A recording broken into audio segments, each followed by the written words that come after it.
What's going on, ladies and gents? Dangerous here, bringing you guys today some more Battlefield Hardline gun review. And this gun was requested last week from the UMP9 review we were talking about, and one of you guys asked me to review the MP5SD. Well, one, for some reason Hardline it's called the M5SD. I'm assuming that's for copyright issues of the actual gun name. And two, sorry it's late, I'm kind of bulk recording some things right now, so if this went up the week after, it got on time, and that means some content stuff was pushed back, or if it went up next week, that means, if it went up pretty much the week after, during the week when the Rainbow Six Siege operators came out, that means I was working on some other content. But without further ado, here is my gun review on the M5SD. So, pulling up the beautiful stats from SimTechCare, let's talk about this little silent beast. With a max damage of 25, which is already quite a good start, and even a minimum of 12, which is understandable because the thing is a PDW with a built-in suppressor. Drop off start of 25 meters, which, damn, that's pretty good. For something with a built-in suppressor, that's not half bad. We have a drop-off end of 35 meters, a rate of fire of 700 RPM, okay, for some reason I read the muzzle velocity for suppressed first. Muzzle velocity of 420, blaze it, and a magazine size of 31, that would be 30 plus 1 in the chamber. A reload of 3.18 seconds with an empty magazine, a reload of 2.3 seconds with bolt left in the mag, and a recoil up of 0.26, recoil left of 0.2, and a recoil right of 0.25, and even first shot multiplier of 2. So, the M5SD, when looking at these stats and when playing with the gun, it's almost like a completely different experience.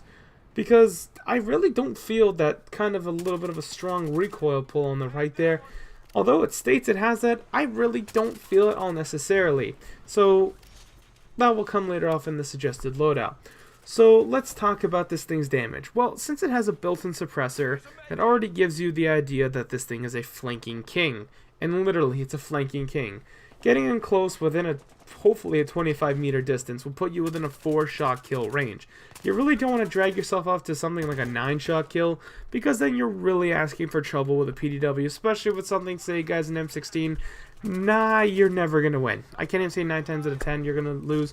Like, you're just dead at that point. The guy has to be like at 1% health you've dragged him down to, and his reflexes are slower than a cat, and then he can get the drop on you if he turns on you. Other than that, you're as good as dead at that point. There really is no long-range engagements. If you can get it, you get it. If you don't, you're dead. There's no in between. So, with a strong RPM of 700, it is quite it is a pretty decent killer within the close range. But getting the drop on people is absolutely key with this weapon. So, since we're looking at such a low, I guess a slower time to kill is what I'm looking for here than some other guns or some other PDWs. You're going to want to run a strong gas grenade set on this. So you're going to want to run your gas mask and your gas grenades.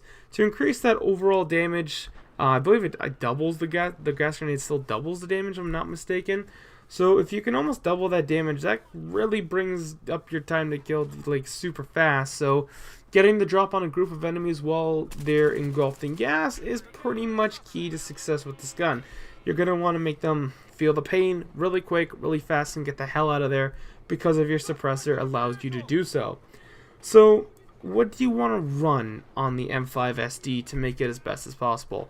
Well, besides the optic and besides the obvious, we're pretty much just looking at an accessory here. Now, well, and a grip. Looking at the accessory, we had the option of the laser sight to increase the hip fire, but the hip fire was quite good enough, and I really wanted to strengthen this gun's, I guess we'll say, stealthiness. So not having a laser and bringing yourself to a total kind of blackout state where there's nothing really giving off your signature but yourself, you can run extended mags, which will increase your magazine size to about 36, that's 35 plus 1 in the chamber. So you're looking at about a 36 max damage there. Not max damage, max magazine capacity. Sorry, it's a bit late. I shouldn't be recording this late, but oh well, we all do stupid things.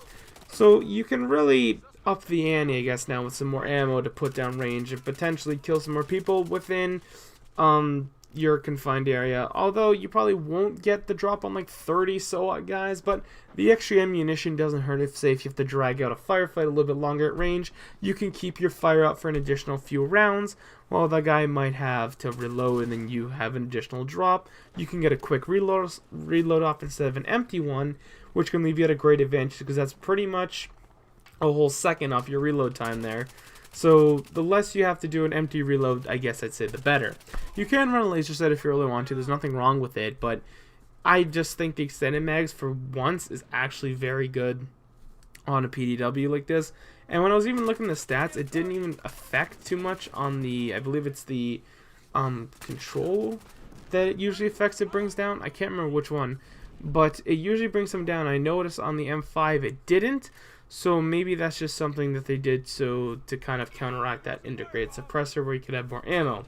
Now, talking about a grip, really that once again falls into your playstyle. If you're really looking for that quick hit run and gun, slap a vertical grip on this thing and go to town. You're going to have way more control within a close range aspect and just pretty much bring the baddies down as fast as you can. Or if you plan on maybe, depends on, you know, I guess the time, just once again playstyle, the stubby grip also provides good benefits with that and some good full auto control. So if you really just plan on laying down the hate while holding mouse button 1 or whatever your trigger is on your Xbox or PS4, you can just lay some good old lead into people and your stubby grip will there be held to help control your tap firing and other things like that. The M5SD is really easy to sculpt yourself around because you have that integrated suppressor, but also you still do have the defects of an integrated suppressor built into it. So really, it's just to how you want to build around that suppressor almost and how your playstyle will adapt to it. Sticking away from long range is, although pretty much ideal with the M5SD, because you're probably never going to win a long range firefight. It's very difficult to win something along those lines. So guys, I hope you enjoyed today's video. I hope you found it informational. Tell me what you guys want to see next week for the review. Sorry, I'm kind of all over the place from the last 2 recordings with the Star Wars gun review and this one. I'm recording these in bulk so I can edit them in class, so it's a bit easier on me, so I can come home and focus and get gameplay for other things that are coming out, like the Division beta. Like, I'm recording this all in bulk, so yeah, you're gonna have to excuse me if I sound a bit tired. I do it because I want to make sure you guys have the best content, or you guys want to see the content you want, so we're not kind of stuck here with me trying to like catch up with myself and what's being thrown at us. Hope you guys understand. You guys are the best. To all the new people that come to the channel, your support is absolutely amazing.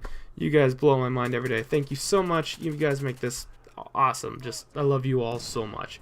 Anyways, guys, I'm Dangerous, and I will see you sexy beasts in the next episode. Peace.